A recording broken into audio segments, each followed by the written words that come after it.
Hi developers, welcome back to code step by step. मैं हूं अनिल सिद्धू और नोड जेएस के इस पार्ट में हम लोग बात करने वाले हैं कोर मॉड्यूल्स के बारे में। देखो, कोर मॉड्यूल्स आपको हर एक प्रोग्रामिंग लैंग्वेज में मिलेंगे, चाहे वो पीएचपी हो, पाइथन हो, सी प्लस प्लस हो। ठीक है, तो हमें इसके बारे में पता होना चाहिए। और मॉड्यूल्स वैसे दो तरीके के होते हैं। एक होते हैं कोर मॉड्यूल्स, जिसके बारे में हम इस वीडियो में डिटेल से पढ़ेंगे। एक होते हैं एक्सटर्नल मॉड्यूल। डिफरेंस के लिए उसकी थ्योरी तो मैं आपको बता दूंगा, बट प्रैक्टिकल के लिए एक सेपरेट वीडियो बनाएंगे ताकि हम उसको डिटेल में पढ़ सकें। और कोर मॉड्यूल भी दो तरीके के होते हैं, एक ग्लोबल होते हैं, एक नॉन ग्लोबल होते हैं। तो क्या इन दोनों में काफी डिफरेंस होता है ग्लोबल और नॉन ग्लोबल में? जी नहीं, माइनर सा डिफरेंस होता है। जैसे ही मैं आपको यूज करके बताऊंगा ना, आप तभी समझ जाओगे कि एक नॉन ग्लोबल है और एक ग्लोबल है। सो दोनों की डेफिनेशन और एग्जाम्पल भी हम लोग देखेंगे, और लास्ट में एक इंटरव्यू क्वेश्चन भी हम लोग डिस्कस करने वाले हैं। सो स्टार्ट करते हैं पहले पॉइंट के साथ में। कोर मॉड्यूल्स क्या होते हैं? हर एक प्रोग्रामिंग लैंग्वेज के अंदर कुछ बेसिक फीचर्स पहले से ही होते हैं, जैसे कि डेटाबेस से कनेक्ट करने के लिए, फाइल्स वगैरह क्रिएट करने के लिए, कोड को प्रोसेस करने के लिए, एपीआई कॉल करने के लिए। और इन्हीं को हम लोग बोलते हैं कोर मॉड्यूल्स, बिकॉज ये पहले से ही हमारी प्रोग्रामिंग लैंग्वेज के अंदर बने हुए होते हैं। फॉर एग्जाम्पल मैं आपको बताता हूं। देखो, हमने कंसोल डॉट यूज करा, कंसोल डॉट लॉग, ये कहीं पे हमने बनाया? जी नहीं, बस अपने आप ही वैल्यू को प्रिंट कर देता है। तो इसीलिए ये कंसोल है, एक कोर मॉड्यूल है। उसके बाद में कुछ और भी होते हैं, जैसे कि फाइल सिस्टम हो गया, इसको हम लोग एफएस बोलते हैं। इस वीडियो में आपको यूज करके दिखाऊंगा, थोड़ा सा, ज्यादा नहीं। एफएस, यार ये ऑटो कंप्लीट भी ना। और उसके बाद में होता है बफर। और उसके बाद में हमारे पास और भी होते हैं, जैसे कि HTTP, बफर डाटा की प्रोसेसिंग के काम आता है। HTTP हमारी एपीआई की कॉल वगैरह के काम आता है। और डाटाबेस कनेक्शन के लिए भी और अलग अलग मॉड्यूल होते हैं। तो ये सारे के सारे हमारे कोर मॉड्यूल्स होते हैं। ठीक है, ये बात हमें समझ में आ गई। कुछ जो बेसिक फीचर्स होते हैं वो प्रोग्रामिंग के अंदर पहले से बने होते हैं, प्रोग्रामिंग लैंग्वेज के अंदर, और उन्हीं को हम लोग कोर मॉड्यूल्स बोलते हैं। जैसे कि फाइल सिस्टम, बफर, HTTP। समझ में आ गई चीजें? तो क्या हमें सारे के सारे याद रखने की जरूरत नहीं है? जी नहीं, सारे के सारे याद रखने की जरूरत नहीं है। जैसे जैसे आप कोड करते जाओगे, ट्यूटोरियल्स देखते जाओगे, आपको याद हो जाएंगे। और वैसे भी ये आपको नोड जेएस की जो ऑफिशियल डॉक्यूमेंटेशन है ना, वहां पे आपको मिल जाएंगे। मैं आपको दिखा देता हूँ। आपको जाना है डॉक्यूमेंटेशन के अंदर, यहाँ पे आपकी जो वर्जन है वो सिलेक्ट करो, और यहाँ पे आप देख सकते हो कंसोल वाले मॉड्यूल्स मिल गए आपको। उसके बाद मैंने आपको HTTP बताया था, HTTP देख लो यहाँ पे, ये मिल गया आपको। और एक हमने बात करी थी बफर की, राइट, ये हो गया बफर। ठीक है, एक हमने फाइल सिस्टम की भी बात करी थी, ये हो गया फाइल सिस्टम। ठीक है, तो आपके इनकी यहाँ से जो अच्छे से डिटेल चाहो तो यहाँ से भी देख सकते हो, बट स्टिल मैं एक एक के ऊपर अलग अलग वीडियोस बनाऊंगा। अभी तो बस हम लोग एक ओवरव्यू देख रहे हैं, तो सब कुछ आपको पता चल ही जाएगा, उसमें कोई डाउट ही नहीं है। ओके, ठीक है। तो अब बात आती है कि ग्लोबल क्या होते हैं और नॉन ग्लोबल क्या होते हैं। ग्लोबल ऐसे मॉड्यूल्स होते हैं जिनको इंपोर्ट करने की जरूरत नहीं होती। देखो, जैसे कि मैंने यहाँ पे कंसोल को इंपोर्ट करा, कहीं से मैंने इंपोर्ट नहीं करा, कहीं नहीं दिख रहा, बस इसको हम यूज कर रहे हैं और ये हमें वैल्यू को प्रिंट करके दे रहा है। यहाँ पे देखिए, ठीक है। अब आप बोलोगे ठीक है, बट इससे हम ये कैसे समझें कि ये ग्लोबल मॉड्यूल है, नॉन ग्लोबल नहीं है? आपको मैं दिखाता हूँ। एक फाइल सिस्टम करके एक मॉड्यूल होता है, एफएस डॉट। अगर मैं यहाँ पे लिखता हूँ कुछ भी, एक तो यार ये सीरियसली ना ऑटो कंप्लीट आज परेशान कर रहा है, कभी कभी हेल्प भी करता है बट कभी कभी परेशान भी करता है। ठीक है, सो इसके साथ में आपको यहाँ पे मिलता है एक राइट फाइल सिंक करके, राइट फाइल सिंक।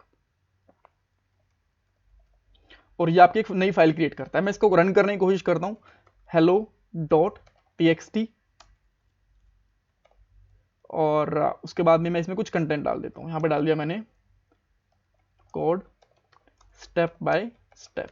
तो जैसे मैं इसको रन करूंगा, और ये फॉल्स नहीं, फिर से इसने फॉल्स कर दिया यार, सीरियसली, एफएस। ठीक है, और अब मैं इसको रन करने की कोशिश करता हूं तो हमें क्या मिलेगा? एरर मिलेगा। ये देखिए, इसने बोला कि एफएस कहीं डिफाइंड ही नहीं है, बिकॉज ये जो एफएस है ना, फाइल सिस्टम का एक नॉन ग्लोबल मॉड्यूल है। ठीक है, तो अब मैं यहां पे लिखता हूं, एक कॉन्स्ट लेता हूं, एफएस इक्वल टू रिक्वायर, और इसके अंदर यहां पे इंपोर्ट करता हूं एफएस। ठीक है, और अब मैं इसको रन करता हूं फिर से सेम, और देखिए अब हमारी एक फाइल क्रिएट भी हो गई।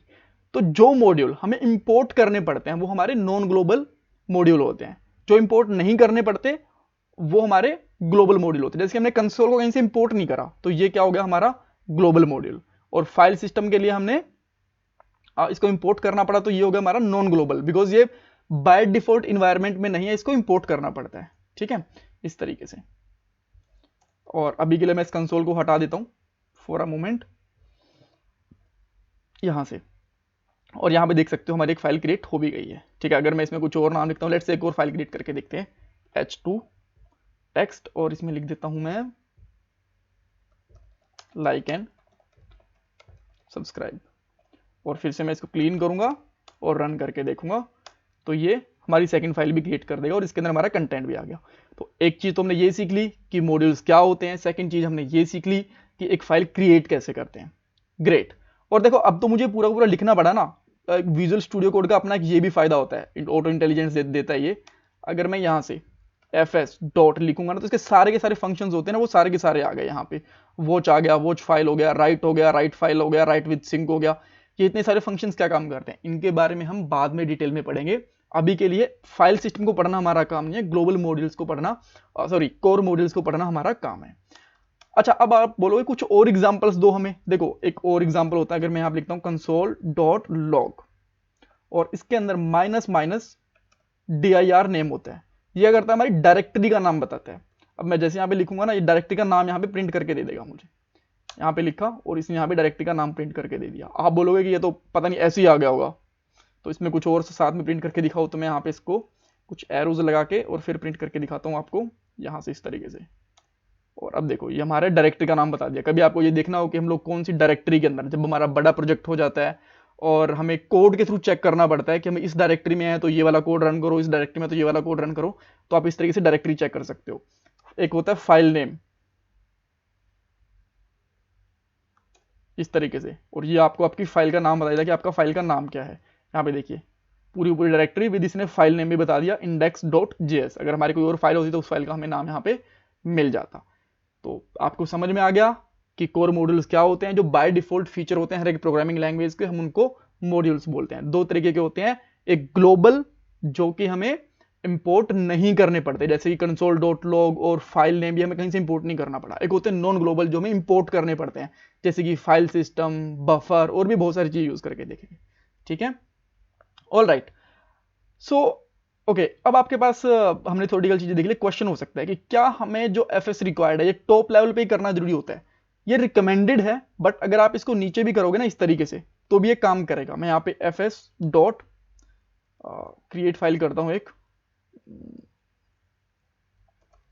राइट फाइल विद सिंक करता हूँ और इस फाइल का नाम है, यहाँ पे नाम लिखता हूँ हेलो। हेलो बहुत हो गई, यहाँ पे लिखते हैं कोड डॉट txt और यहाँ पे डाल देता हूँ कुछ भी, जैसे कि सम कोड और समथिंग। ठीक है, अब देखो ऊपर हमने पहले कंसोल करा और बाद में रिक्वायर्ड करा हमने, तो कोई जरूरी नहीं कि टॉप के ऊपर ही करें, अभी भी ये स्टिल हमारा काम करेगा। कि देखो एक नई फाइल भी बन गई है कोड डॉट txt करके। तो इसको हम जैसे हमेशा ये रिकमेंडेड होता है कि हमेशा इसको टॉप के ऊपर रखो इस तरीके से, बट कोई जरूरी नहीं है, अगर नीचे करेंगे ये तो भी चलता है। ठीक है, फर्स्ट चीज हो गई हमारी ये। सेकंड चीज, आपको इंटरव्यू में ये पूछ ले सकता है कि देखो फाइल सिस्टम एक बहुत बड़ा मॉड्यूल है। अगर मैं यहाँ पे फाइल सिस्टम लिखना शुरू करूँ ना, यहां से सब कुछ हटा देता हूं मैंने लिखा फाइल सिस्टम डॉट, तो देखो इतने सारे फंक्शंस आ गए हमारे पास, ये देखिए इतने सारे। तो वो बोलेंगे इतने सारे फंक्शंस हम क्यों इंपोर्ट करें, क्यों फालतू में लोड बढ़ाएं? क्या ऐसा पॉसिबल है कि आप अगर एक फाइल को राइट कर रहे हो तो बस इसी फंक्शन को इंपोर्ट कर लो आपके मॉड्यूल्स में से? जी हाँ, ये भी बिल्कुल पॉसिबल है। आप डायरेक्टली लिख सकते हो यहाँ पे डॉट राइट फाइल, और ये इंपोर्ट करने के बाद में आप इस तरीके से fs और डायरेक्टली रन करोगे इसको। अब मैं इसका नाम रख देता हूं abc.txt और यहां पे लिख देता हूं abc। अब ये इस तरीके से भी रन करेगा, इसमें कोई दिक्कत नहीं आएगी और आपकी abc फाइल भी क्रिएट हो गई है। तो अब इसको कर सकते हो। अब एक क्वेश्चन और हो सकता है कि क्या हमें जो कॉन्स्ट का नाम होता है वो फाइल के नाम के जैसे रखना होता है? जी नहीं, अगर मैं यहां पे जीएस भी रखूंगा ना ये तो भी काम करेगा, कोई दिक्कत नहीं है इसके अंदर। जीएस भी रख दिया तो अब मैं यहाँ पे xyz फाइल करूंगा तो ये भी क्रिएट हमारी फाइल हो जाएगी। ये देखिए xyz फाइल भी हमारी क्रिएट हो गई। सो ये थे कुछ इंपॉर्टेंट इंटरव्यू क्वेश्चन और कोर मॉड्यूल के बारे में। जो नेक्स्ट वाली वीडियो रहेगी उसके बारे में, इसके अंदर पढ़ेंगे हम लोग एक्सटर्नल मॉड्यूल के बारे में। ठीक है, so thank you so much for watching this video और प्लीज चैनल को सब्सक्राइब करना बिल्कुल मत भूलना, बिकॉज हम लोग एक नोड का पूरा कोर्स क्रिएट करने वाले हैं और हो सकेगा तो काफी सारे प्रोजेक्ट भी क्रिएट करेंगे। 2 प्रोजेक्ट तो मैं डेफिनेटली क्रिएट करूंगा और पॉसिबल हुआ तो 2 से ज्यादा भी क्रिएट करूंगा। So thank you so much for watching this video.